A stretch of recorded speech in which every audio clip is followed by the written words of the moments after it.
Ang tanong ni Bert ay, kapag daw ba tinuhog ang isang kabaruko, ay rapsa daw ba agad?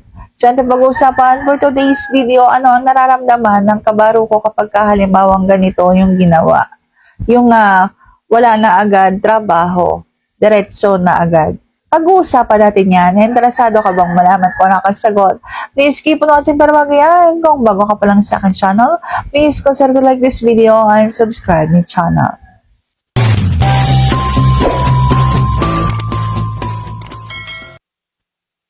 Ang sagot ko dyan ay sa una hindi.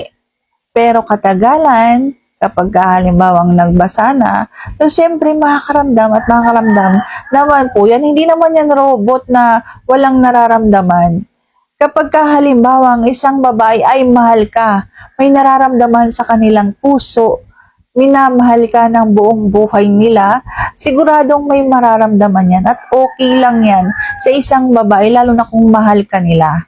Pero kung halimbawa ang isang babae ang habol lang ay ganun, anuhan, hindi yan nakakaramdam ng rapsa. Kapag wala man lang ginawang pangalantare, wala man lang ginawang pangalikot, at diretso na agad. So, sa una, wala pa.